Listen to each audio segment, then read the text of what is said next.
Здравейте на всички, тук е Кокюра с вас и това видео ще е анбоксинг на един фиджет спинер, който виждам, че много хора почват да си го купуват и реших и аз да си купя.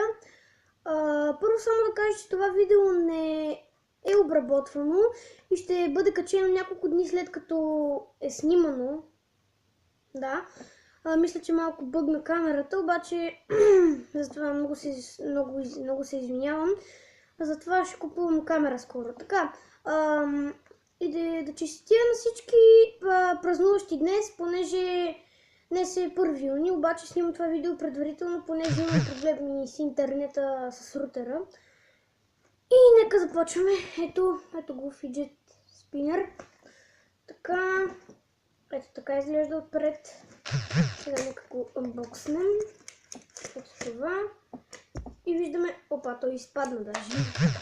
Виждаме ето тази пластмасова кутийка, в която е сложено. И ето го и самия фиджет спинер. Нека му светнем светлинките.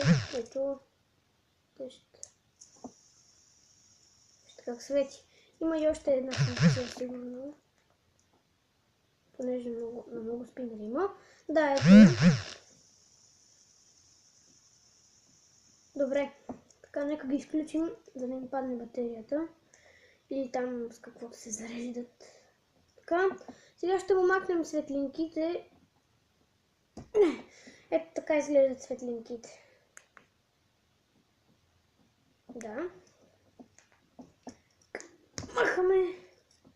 Махаме. Тази се светна. Добре, ето така.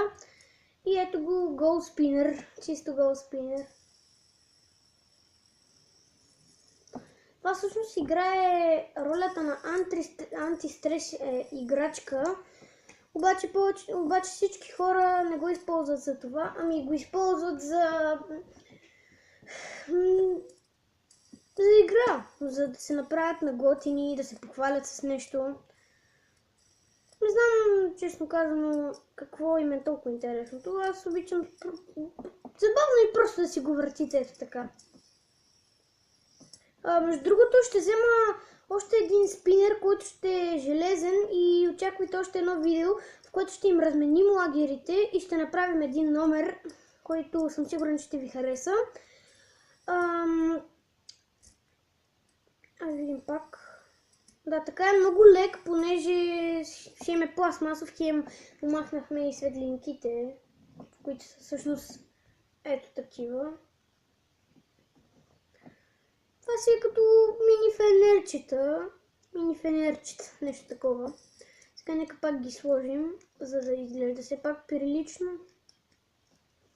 Много лесно отзад можете да ги сложите. Ето сега е по-тежък. Така. Това е кутийката. Лично аз може да си го закупих за много ниска цена, можете и вие да си го купите. Няма други опаковки, листчета, само тези две опаковчици и естествено спинера. Това е първия ми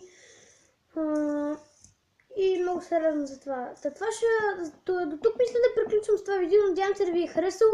Ако е така, можете да дадете лайк, да се абонирате, да оставите долу идеи в коментарите, да оставите идеи за клипове, предизвикателства, такива неща. И между другото ще има изненада, която ще е в другата седмица И съм сигурен, че повечето хора ще са свободни, понеже все пак вече много хора са завършили училище. Това ще бъде всичко от това видео, пак го казвам. Тук беше Кокюра с вас и чао!